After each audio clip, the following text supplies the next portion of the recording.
اگر کوئی ایسی مصیبت بھی آ گئی ہے، کوئی ایسا مسئلہ آ گیا ہے، اس پر بھی اللہ تعالیٰ کا شکر ادا کرنا چاہیے، کیونکہ یہ بھی اللہ تعالیٰ کی طرف سے ایک نعمت ہے۔ میرے پاس نہیں ہے فی سبیل اللہ دینے کا، میرے پاس نہیں ہے فقراء مساکین کو دینے کے لیے، میرے پاس نہیں ہے اپنے جو غریب بہن بھائی ہیں بیچارے ان کو دینے کے نہیں ہے، میرے پاس کچھ بھی نہیں ہے۔ اللہ تعالیٰ کا مال اللہ تعالیٰ نے دیا اور ابھی تیرے پاس کچھ نہیں ہے، اور اپنا سارے خرچے ساری فضولیات سب چل رہی۔ ایک ایسی چیخ آئی اور ایک ایسی ہوائیں چلی، ان دونوں قوموں کی بربادی لگ گئی۔ ہوائیں ان کو ایسے اٹھا کے پٹکتی تھی، ایسے پڑے ہوئے تھے زمین پہ جیسے کھجوروں کے تنے پڑے ہوئے ہوتے۔ جتنے دلال ان کے پاس ہے ہمارے پاس تو ہے ہی نہیں، ہم تو ایسی منہ کی باتیں کرتے ہیں، اپنے آباء و اجداد کی باتیں کرتے ہیں، ہمارے پاس ایسی حجتیں، ایسے معجزے، ایسی نشانیاں ہیں ہی نہیں۔ تو ان کے اندر ایک بے چینی والی کیفیت ہو جایا کرتی تھی، کیسے ہم ان سے جان چھوڑیں۔ جو وقت مقررہ ہے اس وقت تک اللہ تعالیٰ ڈھیل دیتا ہے، اور جب اللہ رب العالمین پکڑتا ہے اس کے بعد مہلت نہیں ملتی ہے۔ جب وہ فرشتے کو دیکھ رہتا ہے، موت کے فرشتے کو، پھر اس کے بعد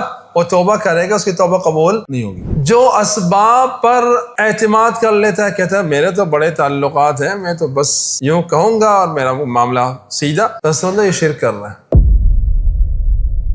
الحمدللہ رب العالمین وصلی اللہ علی نبینا محمد وعلی آلہ وصحبہ وسلم تسلیما کثیرا، اما بعد۔ آج انشاءاللہ تعالی سورہ ابراہیم کی 7ویں آیت سے شروعات ہے۔ اعوذ باللہ من الشیطان الرجیم۔ وَإِذْ تَأَذَّنَ رَبُّكُمْ لَئِن شَكَرْتُمْ لَأَزِيدَنَّكُمْ وَلَئِن كَفَرْتُمْ إِنَّ عَذَابِي لَشَدِيدٌ۔ وَقَالَ مُوسَىٰ إِن تَكْفُرُوا أَنتُمْ وَمَن فِي الْأَرْضِ جَمِيعًا فَإِنَّ اللَّهَ لَغَنِيٌّ حَمِيدٌ۔ أَلَمْ يَأْتِكُمْ نَبَأُ الَّذِينَ مِن قَبْلِكُمْ قَوْمِ نُوحٍ وَعَادٍ وَثَمُودَ وَالَّذِينَ مِن بَعْدِهِمْ لَا يَعْلَمُهُمْ إِلَّا اللَّهُ جاءتهم رسلهم بالبينات فردوا أيديهم في أفواههم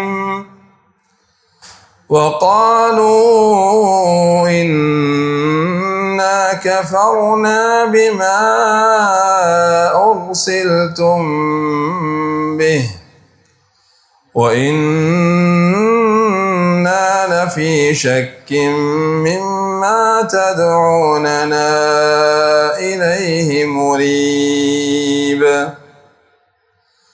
قالت رسلهم في الله شك فاطر السماوات والأرض يدعوكم ليغفر لكم من ذنوبكم ويؤخركم إلى أجل مسمى قالوا إن أنتم إلا بشر مثلنا تريدون أن تصدونا عما كان يعبد آباؤنا فأتونا بسلطان مبين۔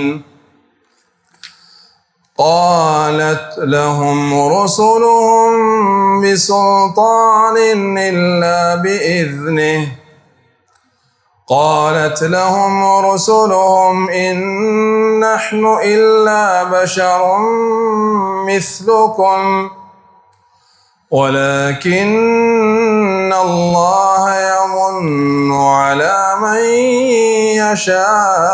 يشاء من عباده وما كان لنا أن نأتيكم بسلطان إلا بإذن الله وعلى الله فليتوكل المؤمنون وما لنا ألا نتوكل على الله وقد هدانا سبلنا ولنصبرن على ما آذيتمونا وعلى الله فليتوكل المتوكلون.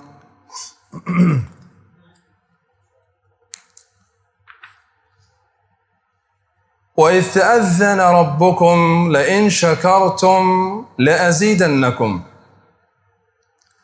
اور جب اللہ رب العالمین نے اعلان فرما دیا، اعلان کروا دیا، وَإِذْ تَأَذَّنَ أَذَّنَ يُؤَذِّنُ، اعلان، اذان.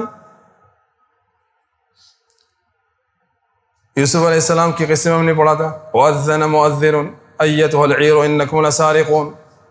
تو تأذن کا معنی ہوتا ہے کہ اعلان کر دینا، خبر دینا. وَإِذْ تَأَذَّنَ رَبُّكُمْ، جب تمہارے رب نے یہ اعلان کر دیا، سب کو بتا دیا، لَإِن شَكَرْتُمْ، اگر تم میرا شکر ادا کرو گے، لَأَزِيدَنَّكُمْ، تو پھر ضرور بضرور میں تمہیں اور زیادہ دوں گا، اور برکت دوں گا. شکر ادا کرنا چاہیے. اللہ رب العالمین کی طرف سے جو نعمتیں آپ کو مل رہی ہیں اس کا شکر ادا کریں. اگر کوئی ایسی مصیبت بھی آ گئی ہے، کوئی ایسا مسئلہ آ گیا ہے، کوئی درپیش آ گیا مسئلہ، اس پر بھی اللہ تعالیٰ کا شکر ادا کرنا چاہیے. کیوں؟ کیونکہ یہ بھی اللہ تعالیٰ کی طرف سے ایک نعمت ہے. سلف صالحین اس مصیبت کو جو انسان کے اوپر آ چکی ہے اس کو بھی ایک نعمت شمار کیا کرتے تھے. کیوں شمار کیا کرتے تھے؟ اس لیے کہ سفیان ثوری رحمہ اللہ فرماتے ہیں کہ اللہ رب العالمین جب کسی بندے کو کسی مصیبت کے اندر ڈالتا ہے یا کسی مصیبت کے اندر وہ بندہ آ جاتا ہے تو اللہ تعالیٰ اس کو ہلاک نہیں کرنا چاہتا، بلکہ اللہ تعالیٰ اس کو جگانا چاہتا ہے، اس کو اٹھانا چاہتا ہے، اس کے لیے ایک راستہ کھولنا چاہتا ہے. اس پریشانی کے پیچھے جو اس کے لیے ایک راہ کھولنے والی ہے وہ اللہ تعالیٰ اس کو دکھانا چاہتا ہے. وہ اس کے بغیر اس کو ملے گی نہیں. وہ جب تک وہ آزمائش، وہ پریشانی، وہ مصیبت اس کے پاس نہیں آئے گی، وہ راستہ خیر کا جو راستہ ہے اس کے لیے نہیں کھلے گا. اور انبیاء علیہ السلام کی پوری زندگی اٹھا کر دیکھ لیں. رسول اللہ صلی اللہ علیہ وسلم کو مدینہ ملا، مکہ 13 سال پوری اذیت کے اندر، پریشانی کے اندر، سختیوں کے اندر گزار کے یہ مرحلہ گزار لیا، اس کے بعد راحت، وہ مقام مل گیا نا. تو مقام ایسے نہیں ملتا، پریشانی، مصیبت، آزمائش کے بعد ہی وہ مقام ملتا ہے. تو اللہ رب العالمین آپ کے ساتھ کوئی برا معاملہ نہیں کر رہا، بلکہ اللہ تعالیٰ آپ کو جگانا چاہتا ہے، آپ کے گناہ معاف کرنا چاہتا ہے. اگر گناہ نہیں ہے تو اللہ تعالیٰ درجات بلند کرنا چاہتا ہے، اس لیے آزمائش کے اندر ڈال رکھا ہے آپ کو. تو اس لیے اللہ تعالیٰ سے اچھا گمان رکھنا چاہیے، ہمیشہ برا گمان نہیں رکھنا چاہیے. اچھا گمان کیسے پتہ رہے گا انسان کو؟ اچھا گمان انسان جب کرتا ہے تو اس کا مطلب یہ کہ وہ بندہ نیک عمل کر رہا ہے، عمل چھوڑ نہیں رہا، نیک عمل کے اندر وہ مسلسل لگا ہوا ہے. اس کا مطلب یہ ہے کہ وہ اللہ تعالیٰ سے حسن ظن رکھ رہا ہے، اچھا گمان رکھ رہا ہے. اور برا گمان کب ہے؟ کہ جب وہ اللہ تعالیٰ سے نا امید ہو گیا اور وہ عمل کرنا چھوڑ دیا کہ بھائی مجھے کوئی فائدہ نہیں ہے، کرنے کا کیا فائدہ. اس کا مطلب اللہ تعالیٰ سے برا گمان رکھ لیا بندے نے. ہمیشہ اللہ تعالیٰ سے اچھا گمان رکھنا چاہیے. اس کی نشانی یہ کہ وہ نیک عمل کرتا ہے، اور برا گمان یہ ہے کہ وہ برا عمل چھوڑ دیتا ہے، اعمال کو چھوڑ دیتا ہے، اچھے عمل کو.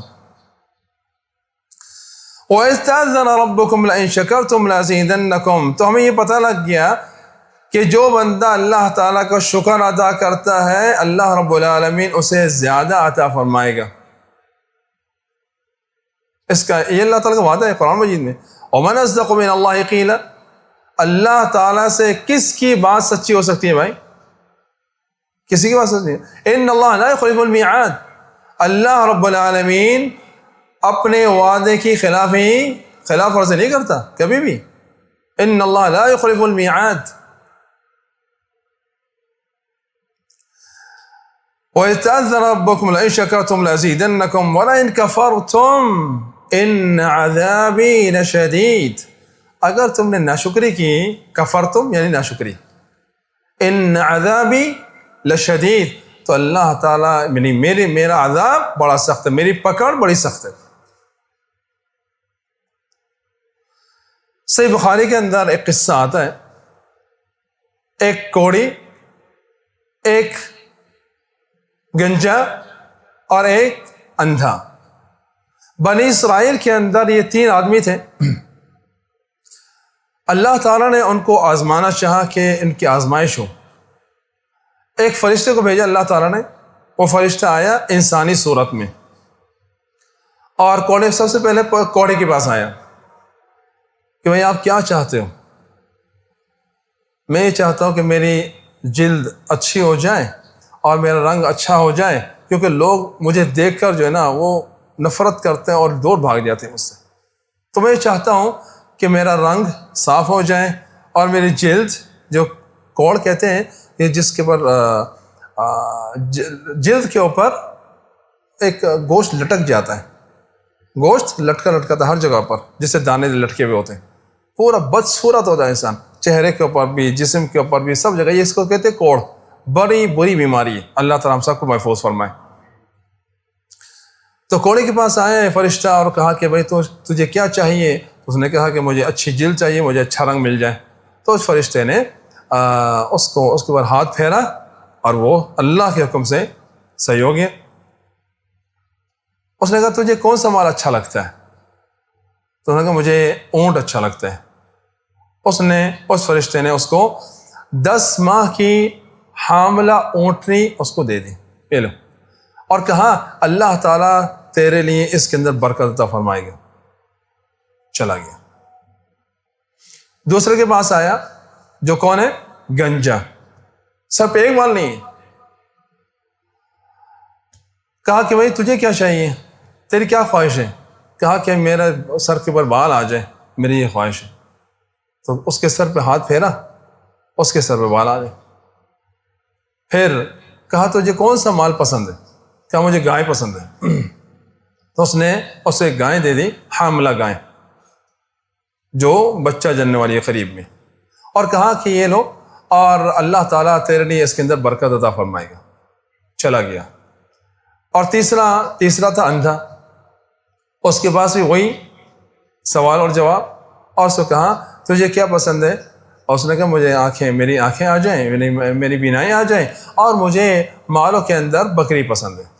کہا یہ لو بکری، اللہ تعالیٰ تجھے اس کے اندر برکت عطا فرمائے. اور چلا گیا.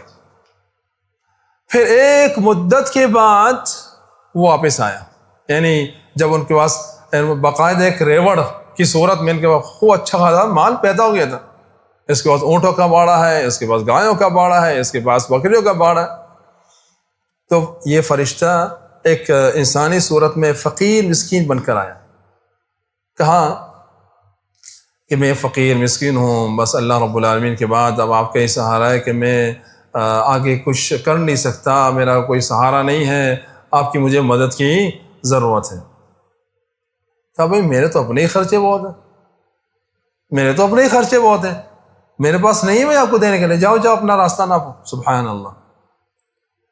فرشتے نے کہا کہ میں تجھے جانتا ہوں، تو فلاں ایسے تھا، کوڑی تھا اور تیرے پاس کچھ نہیں تھا، اللہ تعالیٰ نے تجھے یہ دیا. اگر تو جھوٹ بول رہا ہے کہ تیرے کو مال جو ہے مال و آبا و اجداد کی طرف سے ملا ہے، اگر تو جھوٹ بول رہا ہے تو اللہ تعالیٰ جو تو جیسا تھا ایسے ہی تجھے بنا دے۔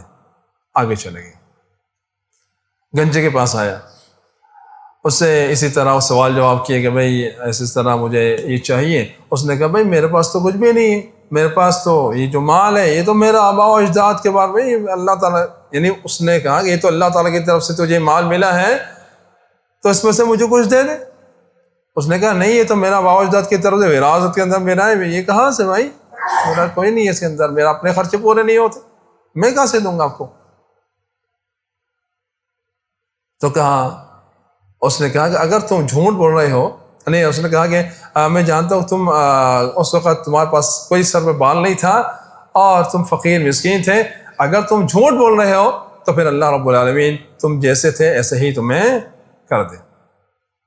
آگے چلے گئے اندھے کے پاس۔ اندھے سے کہا کہ بھئی میں فقیر مسکین ہوں، اور اسی طرح سوال جواب کیا، اس سے بھی مال کا مطالبہ کیا۔ اس اندھے نے، سبحان اللہ، نابینا شخص نے کہا کہ ہاں واقعی میں نابینا تھا اور اللہ رب العالمین نے مجھے مانا تھا، فرمایا تو تم آزاد ہو، جتنا مال لے سکتے ہو اس کے اندر لے لو، یہ تو اللہ کا مال ہے، یہ تو اللہ رب العالمین کا مال ہے، جتنا لینا ہے لے لو۔ سبحان اللہ۔ تو اس فرشتے نے کہا کہ اللہ تعالیٰ نے مجھے بھیجا تھا تم لوگوں کی آزمائشوں کے لیے، تم 3 بندے تھے، ان کی آزمائشوں کے لیے اللہ تعالیٰ نے مجھے بھیجا تھا، تم کامیاب ہو گئے اور تمہارے وہ 2 ناکام ہو گئے۔ مطلب کیا ہے؟ اللہ رب العالمین کی شکر گزاری، اللہ تعالیٰ نے نعمتیں دی ہیں، اللہ تعالیٰ کی طرف ہی اس کی نسبت کرنی ہے، یعنی میرا مال ہے، میں نے کمایا ہے، میرا عقل، میری عقل، میرا تجربہ، یہ بھائی میرا ہے، میرا باپ اجداد سے ملا ہے مجھے، میرے پاس نہیں ہے فی سبیل اللہ دینے کا، میرے پاس نہیں ہے فقراء مساکین کو دینے کے لیے، میرے پاس نہیں ہے اپنے جو غریب جو بہن بھائی ہیں بیچارے ان کو بس دینے کے نہیں ہے، میرے پاس کچھ بھی نہیں ہے۔ سبحان اللہ، اللہ تعالیٰ کا مال اللہ تعالیٰ نے دیا اور ابھی تیرے پاس کچھ نہیں ہے، اور اپنا سارے خرچے، ساری فضولیات سب چل رہی۔ لا الہ الا اللہ۔ وَلَئِن كَفَرْتُمْ إِنَّ عَذَابِي لَشَدِيدٌ، اگر تم اللہ تعالیٰ کی ناشکری کرو گے تو اللہ تعالیٰ کی پکڑ بڑی سخت ہے۔ ان کو ایسے بنا دیا، وہ سارے فقیر مسکین بن گئے، اور اللہ تعالیٰ نے اس کو اور مزید دے دیا۔ یہ صحیح بخاری کے اندر قصہ موجود ہے۔ وقال موسیٰ ان تکفروا انتم ومن فی الارض جميعا، موسیٰ علیہ السلام نے بنی اسرائیل سے کہا اگر تم کفر کرو گے، اللہ تعالیٰ کی ناشکری کرو گے، اللہ تعالیٰ اتنی ساری نعمتیں دی ہوئی ہیں، اگر تم اس کی ناشکری کرو گے، ان تکفروا انتم ومن فی الارض، تم اور جتنے بھی لوگ اس زمین پر پائے جاتے ہیں سارے کے سارے اللہ تعالیٰ کی ناشکری کر دیں، کفر کر دیں، جمیعاً سارے لوگ، فَإِنَّ اللَّهَ لَغَنِيٌّ حَمِيدٌ، اللہ تعالیٰ بے پرواہ ہے، اللہ تعالیٰ کو کسی کی ضرورت نہیں ہے، کسی چیز کی ضرورت نہیں ہے، وہ کسی چیز کا محتاج نہیں ہے۔ بلکہ ایک حدیث میں آتا ہے رسول اللہ صلی اللہ علیہ وسلم نے ارشاد فرمایا، اللہ رب العالمین فرماتا ہے اگلے پچھلے سارے جنات، انسان، سب سے فاجر انسان، سب سے برا انسان، اس کے اوپر سب کا دل ہو جائے، سارے برے لوگ ہو جائیں، سارے سب کے اعمال اس جیسے ہو جائیں، اللہ رب العالمین کی بادشاہت کے اندر کوئی کمی نہیں آئے گی۔ اور اگر اگلے پچھلے سارے جو آنے والے ہیں اور جو پیچھے گزر چکے ہیں، جنات ہیں، انسان ہیں، سب، جو سب سے اچھا انسان ہے دنیا کے اندر، اس کے دل کے مطابق ہو جائے، اس کے ان سب کے اعمال اس کے مطابق ہو جائیں، اللہ رب العالمین کی بادشاہت میں ذرہ برابر بھی کوئی زیادتی نہیں ہوگی۔ اللہ تعالیٰ بے پرواہ ہے، اسے کسی چیز کی ضرورت نہیں ہے، وہ غنی ہے، بے پرواہ ہے، اسے کسی چیز کی ضرورت نہیں ہے، وہ تعریف والا ہے۔ الم یاتکم نبأ الذین من قبلکم قوم نوح وعاد وثمود، کیا تمہارے پاس ان کی خبریں نہیں آئی ہیں؟ کفار قریش کو بتایا جا رہا ہے، رسول اللہ صلی اللہ علیہ وسلم بتا رہے ہیں الم یاتکم نبأ الذین من قبلکم قوم نوح، نوح علیہ السلام کی قوم کے ساتھ کیا معاملہ ہوا تھا، کتنا بڑا طوفان آیا تھا، تمہاری خبر پہنچ چکی ہے۔ وعاد، اور قوم عاد، وثمود، یہ بڑی بڑی دو قومیں تھیں، اور بڑی اللہ تعالیٰ نے کو طاقت دی تھی بھائی، یہ پہاڑوں کو تراش کے اپنے گھر بنایا کرتے تھے، ابھی تک موجود ہے سعودیہ کے اندر، ابھی تک ان کے گھر موجود ہے، اسی حالت کے اندر تراش کے ان لوگوں نے گھر بنائے تھے اپنے، اتنے بڑے تھے، ایک جیسے ہوتا ہے نا کھمبا ہوتا ہے، اسی طرح یہ جو کھجور کا درخت ہوتا ہے، اتنے لمبے لمبے وہ لوگ تھے، اتنی طاقت تھی، اور دوسرے جو لوگ تھے جو ان کے آس پاس کے لوگ تھے وہ بیچارے عام لوگ تھے، وہ ظلم کیا کرتے تھے ان کے پر، رسولوں کی بات کو نہیں مانا، ان کو بھی اللہ تعالیٰ نے ایسا ہلاک کیا، ایک ایسی چیخ آئی اور ایک ایسی ہوائیں چلی، ان دونوں قوموں کی بربادی لگ گئی، ہوائیں ان کو ایسے اٹھا کے پٹکتی تھی، ایسے پڑے ہوئے تھے زمین پہ جیسے کھجوروں کے تنے پڑے ہوئے ہوتے ہیں۔ تو ان کی خبر تمہارے پاس نہیں آئی، تم اپنی حرکتوں سے باز نہیں آتے، رسولوں کی تکذیب سے جھٹلانے سے باز نہیں آتے۔ الم یاتکم نبأ الذین من قبلکم قوم نوح وعاد وثمود والذین من بعدہم، اور ان کے بعد بھی ان سے پہلے بھی جو قومیں گزر چکی ہیں، جنہیں اللہ رب العالمین کے سوا کوئی نہیں جانتا۔ اللہ تعالیٰ نے کچھ کا ذکر کر دیا کہ ان کو کچھ قوموں کا جو تمہارے سامنے ذکر ہے، اور جس کا نہیں چاہا اس کا ذکر نہیں کیا، وہ اللہ تعالیٰ جانتا ہے۔ لا يعلمهم الا اللہ، اللہ تعالیٰ جانتا ہے، اللہ تعالیٰ کی مصلحت نہیں تھی ان قوموں سے متعلق اللہ تعالیٰ نے بتایا نہیں کہ ان کے ساتھ کیا معاملہ ہوا۔ جاءتهم رسلهم بالبینات، ان کے پاس رسول آئے، وہ اپنی قوموں کے پاس آئے، اللہ رب العالمین کی نشانیاں لے کر آئے، معجزات لے کر آئے، ان کے بعد حجت قائم کی۔ فردوا ایدیہم فی افواہہم، اور لوگوں نے قبول تو کیا ہی نہیں، اور اپنے ہاتھوں میں ایسے اپنی انگلیاں ڈال لی اور اپنے ہاتھ ڈال لیے، جس طرح انکار ہوتا ہے نا جب بندہ قبول نہیں کرتا۔ یا پھر دوسرا طریقہ یہ تھا، یا اس کی دوسری تعویل، اس کی تفسیر یہ ہے کہ رسولوں کے منہ پر ہاتھ رکھ دیں، نہیں بس خلاص، ہم سننا ہی نہیں چاہتے، ہم سننا ہی نہیں چاہتے تمہاری بات۔ فردوا ایدیہم فی افواہہم، ان کے منہ پر اپنے ہاتھ رکھ دیا کرتے تھے، بس خلاص ہم نہیں سننا چاہتے آپ سے۔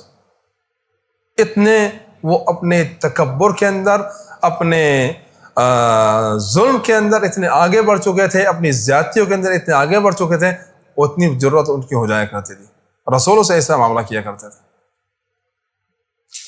وَقَالُوا إِنَّا كَفَرْنَا بِمَا أُرْسِلْتُمْ، اور کہا کرتے تھے ہم جو کچھ تمہیں دے کر بھیجا گیا ہے، یعنی اللہ تعالیٰ کی طرف سے، ہم اس سے انکاری ہیں، ہم قبول ہی نہیں کرتے ہیں، جاؤ۔ وَقَالُوا إِنَّا كَفَرْنَا بِمَا أُرْسِلْتُمْ بِهِ وَإِنَّا لَفِي شَكٍّ مِّمَّا تَدْعُونَنَا، اور جس چیز کی طرف تم ہمیں بلاتے ہو ہم تو شک کے اندر پڑ گئے، اور الیہ مریب، اور ہماری کیفیت ایک عجیب اضطرابی کیفیت ہو گئی ہے، اور بے چینی والی کیفیت ہو گئی ہے، ہمیں پتہ ہی نہیں لگ رہا اب کیا چاہتے ہو، ہم قبول نہیں کرتے پھر بھی تم اپنی دعوت دیتے ہو۔ شک بھی آ گیا، اور اضطرابی اور بے چینی کیفیت ان کی اور زیادہ بڑھ گئی، قبول نہیں کیا ان لوگوں نے۔ کیوں یہ بے چینی کیفیت کیوں پیدا ہو گئی؟ اس لیے کہ جتنے بھی رسول آتے تو وہ لوگ اپنی اتنی حجت قائم کر دیا کرتے تھے، اپنے اتنے دلائل پیش کیا کرتے تھے، ان کے پاس کوئی چارہ نہیں ہوا کرتا تھا، بے چینی ان کے دل کے اندر۔ مریب کہاں ہوتا ہے؟ دل کی بے چینی، مریب ریب، دل کی بے چینی، اضطرابی کیفیت۔ کیا کرے بھائی، کیسے جان چھوڑا ان سے؟ یہ تو ہمارے پر غالب آ گئے. اب جتنے دلائل ان کے پاس ہیں ہمارے پاس تو ہے ہی نہیں. ہم تو ایسی منہ کی باتیں کرتے ہیں, اپنے آباء و اجداد کی باتیں کرتے ہیں. ہمارے پاس ایسی حجتیں, ایسے معجزے, ایسی نشانیاں ہیں ہی نہیں. تو ان کے اندر ایک بے چینی والی کیفیت ہو جایا کرتی تھی, کیسے ہم ان سے جان چھوڑیں. قالت رسولهم افی اللہ شک, رسول کہا کرتے تھے ان سے, بھائی افی اللہ شک, کیا اللہ تعالیٰ کے ہونے میں بھی کوئی شک ہے؟ اس کا مطلب یہ ہے کہ یعنی اللہ تعالیٰ کے اکیلے معبود ہونے میں بھی کوئی شک ہے, کیونکہ وہ تو اللہ تعالیٰ کو مانتے تھے نا, اللہ تعالیٰ کے وجود کو وہ مانتے تھے کہ اللہ رب العالمین رازق ہے, مالک ہے, مدبر ہے, اس پوری کائنات کو چلانے والا ہے, وہ لوگ مانتے تھے. لیکن اللہ تعالیٰ کو اکیلا معبود نہیں مانتے تھے. افی اللہ شک فاطر السماوات والارض, جس ذات نے فاطر کہتے ہیں کہ کوئی چیز عدم سے اس کو پیدا کرنا, یعنی وہ تھی نہیں, اللہ تعالیٰ اس کو پیدا کر دیا. فاطر السماوات, آسمانوں کو پیدا کیا اور زمینوں کو اللہ تعالیٰ نے پیدا کیا. فاطر السماوات والارض, تو جو زمین اور آسمان کا پیدا کرنے والا ہے اور تم اس کا اعتراف بھی کرتے ہو, تو پھر اس کے اکیلے معبود ہونے میں کیوں تمہیں شک ہے بھائی؟ افی اللہ شک, تم اس کا ربوبیت کا اعتراف کرتے ہو اور الوہیت کا انکار کرتے ہو. افی اللہ شک فاطر السماوات والارض یدعوکم, وہ تمہیں بلاتا ہے, لیغفر لکم, تاکہ تمہیں بخش دے, تمہارے گناہوں کو بخش دے. یعنی اللہ تعالیٰ ڈھیل دے رہا ہے, یہاں پر اللہ تعالیٰ ڈھیل دے رہا ہے. اگر پکڑنا چاہتا تو اسی وقت پکڑ لیتا. یدعوکم, تمہیں بلاتا ہے رسولوں کے ذریعے, کتابوں کے ذریعے, حجت قائم کر کے, دلائل کے ساتھ, نشانیوں کے ساتھ تمہیں بلاتا ہے اسلام کی طرف, توحید کی طرف. تو یہ اللہ تعالیٰ کی طرف سے ایک مہلت ہے. لیغفر لکم من ذنوبکم, اللہ تعالیٰ تمہارے گناہوں کو بخشنا چاہتا ہے. ویؤخرکم, تمہیں اور ڈھیل دینا چاہتا ہے تاکہ اللہ تعالیٰ تمہارے پر تمہیں توبہ کی توفیق دے دے.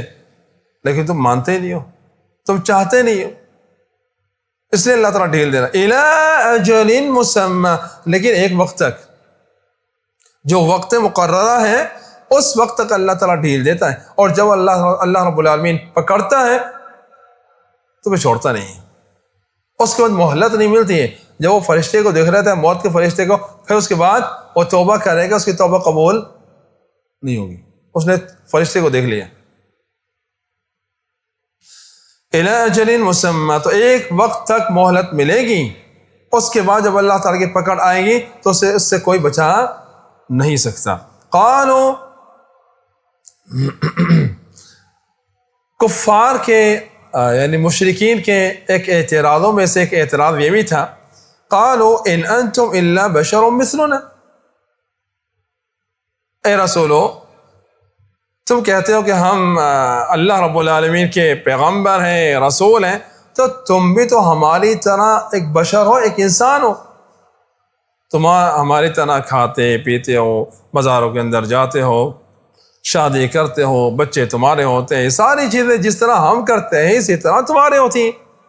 اعتراض.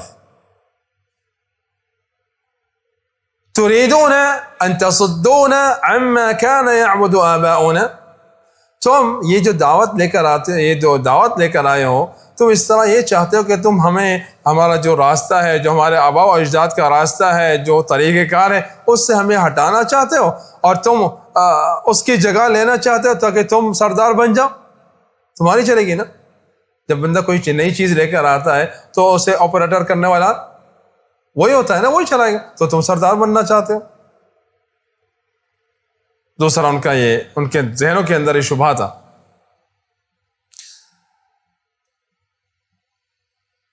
تريدون ان تصدون عما كان يعبد آباؤنا, تو ہمارے آباء و اجداد کو جو طریقہ ہے اس سے ہمیں روک کر اور پھر اس کے بعد خود سردار بننا چاہتے ہو.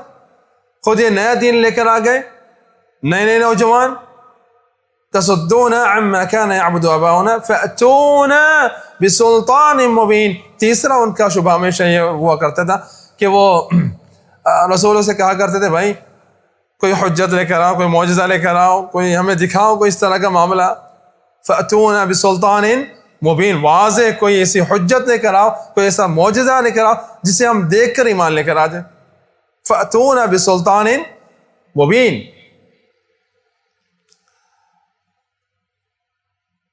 قالت لهم رسلهم ان نحن الا بشر مثلكم. تو انہوں نے جواب دیا، رسولوں نے جواب دیا کہ بھئی ہاں ہم اسی طرح تمہاری طرح کے ایک بشر ہیں، انسان. اس کے اندر کوئی رسول ہونا یا اس کے انسان ہونا یہ کوئی الگ الگ چیز نہیں ہے. کیا ایک انسان رسول نہیں ہو سکتا؟ وہ اللہ رب العالمین کی وحی جو ایک فرشتہ لے کر آتا ہے وہ پیغام پہنچانے والا ہے. ہاں فرق یہ ہے اللہ رب العالمین جس پر چاہتا ہے وَلَكِنَّ اللَّهَ يَمُنُّ عَلَى مَن يَشَاءُ مِنْ عِبَادِهِ، اپنے بندوں میں سے جس پر چاہتا ہے اپنا فضل کر دیتا ہے، بس انتخاب کرتا ہے اللہ رب العالمین. یہ فرق ہے.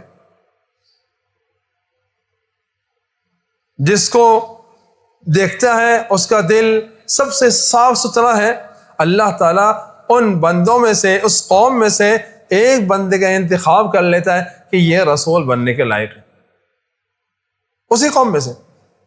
اور وہ جانتے ہیں، بچپن سے وہ دیکھتے آ رہے ہیں اس شخصیت کو، اس انسان کو، وہ ان کے سامنے ہی ہے. اللہ تعالیٰ نے اس بندے کو منتخب کر لیا اس کے اچھے دل کی وجہ سے، اچھے کردار کی وجہ سے، اچھے اعمال کی وجہ سے.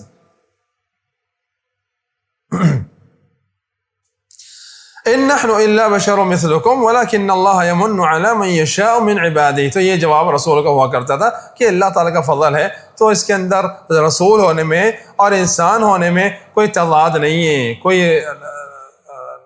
کوئی رکاوٹ یا کوئی ٹکراؤ نہیں ہے اس کے اندر. ایک عام بات ہے. وما كان لنا ان ناتيكم بسلطان الا باذن الله. ہاں ہم معجزہ تو جو تم لوگ مانتے ہو کہ اپنی منمانی کا معجزہ کہ ہمیں ایسا معجزہ چاہیے، ایسا کر کے ہمیں دکھاؤ، ابھی اگر تمہارے ہاتھ میں تو دکھاؤ، لے آؤ. سبحان اللہ. رسول کیا کہا کرتے تھے؟ ہم وما كان لنا، یہ ہمارے ہاتھ میں نہیں ہے. وما كان لنا ان نأتيكم، کہ ہم تمہارے پاس بسلطان کوئی معجزہ لے کر آ جائیں، الا باذن اللہ، اگر اللہ کا حکم ہوگا تو وہ معجزہ ہم دکھا سکتے ہیں، اگر نہیں ہے اللہ کا حکم تو ہم اپنی طرف سے جب چاہیں نہیں دکھا سکتے. سبحان اللہ. یہ رسولوں کا معاملہ ہے. ہمارے ہاں جو مختلف پیر پائے جاتے ہیں، میں یہ کر دوں گا، میں بڑے بڑے دعوے کرتے ہیں، ایسا کوئی دعویٰ نہیں کر سکتا. رسول دعویٰ نہیں کر سکتے تھے. قرآن مجید میں ہم اپنے طرف سے کوئی معجزہ نہیں دکھا سکتے بھائی، جب تک اللہ رب العالمین کوئی فرشتہ بھیجے گا، اس کے بعد ہمیں حکم ہوگا کہ یہ معجزہ آنے والا ہے اور اس کیفیت کا ہوگا. پھر اپنے قوم کو بتاتے تھے کہ یہ معجزہ آنے والا ہے. خلاص اپنے طرف سے نہیں بتا سکتے. وَعَلَى اللَّهِ فَلْيَتَوَكَّلِ الْمُؤْمِنُونَ، اور مومن جو ہے ہمیشہ اللہ رب العالمین پر ہی بھروسہ کرتے ہیں. اللہ رب العالمین ہی ایسی ذات ہے کہ جس پر بھروسہ کیا جائے. بھروسہ توکل کیا ہے؟ انسان ظاہری اپنے اسباب جتنے بھی اس کے معاملات ہیں اس کو اپنائے، جتنا زور لگا سکتا ہے، جتنی کوشش کر سکتا ہے اس کو کوشش کرنی چاہیے. اور اس کے بعد اللہ رب العالمین کے پر معاملہ چھوڑ دے. اللہ جو مجھ سے ذرائع ہو سکتے تھے، جو مجھ سے اسباب ہو سکتے تھے، میں نے سب کی کوشش کر لی، اور اللہ اب ان اسباب کو تو ہی کامیاب بنانے والا ہے. میں نے اسباب کر لیے، اپنی کوشش میں نے پوری کر لی. جو اسباب پر اعتماد کر لیتا ہے، کہتا ہے میرے تو بڑے تعلقات ہیں، میں تو بس یوں کہوں گا اور میرا معاملہ سیدھا، تو سمجھو یہ شرک کر رہا ہے. یہ کیا کر رہا ہے؟ شرک کر رہا ہے. اس نے اسباب کے اوپر اعتماد کر لیا، وہ فلاں شخصیت کے اوپر اعتماد کر لیا، میرا تو فلاں سے تعلق ہے بھائی، میں بس فون کروں گا میرا معاملہ خلاص. نہیں، ایسا نہیں ہے. جب تک اللہ رب العالمین نہیں چاہے گا نہیں ہوگا. تو اسباب کے اوپر اعتماد نہیں کرنا، یہ بھی شرک ہے. تو توکل کیا ہے؟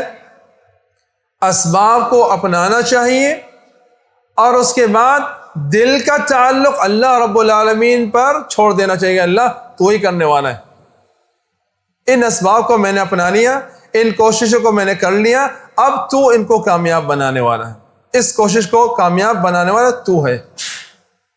اس کو کہتے ہیں توکل، کہ میرا توکل اللہ رب العالمین پر ہے. تو مومن ہمیشہ اللہ تعالیٰ پر توکل کرتا ہے. وما لنا ان لا نتوکل علی اللہ، رسول کہتے ہیں ہم کیوں نہ اللہ رب العالمین پر توکل کریں، اللہ تعالیٰ پر بھروسہ کریں. وقد ہدانا سبلنا، اللہ تعالیٰ نے ہمارے راستے، ہمارے کو سیدھا راستہ دکھا دیے، جو صحیح راستے ہیں وہ اللہ رب العالمین نے ہمارے سامنے واضح کر دیے کہ یہ صحیح راستے ہیں. ہدانا سبلنا ولنصبرن علی ما آذیتمونا، ہم صبر کرتے رہیں گے جو تم ہمیں تکلیف دیتے ہو اس دعوت کو پہنچانے میں، ہم سب پر صبر کرتے رہیں گے. وَلَنَصْبِرَنَّ، ہم ضرور بضرور صبر اس کے پر کرتے رہیں گے. عَلَى مَا أَذَيْتُمُونَ وَعَلَى اللَّهِ فَلْيَتَوَكَّلِ الْمُتَوَكِّلُونَ، اور توکل کرنے والے ہمیشہ اللہ رب العالمین پر ہی توکل کرتے ہیں. اللہ رب العالمین سے دعا کہ اللہ رب العالمین اپنی رحمت سے ہم سب پر اپنا رحم فرمائے.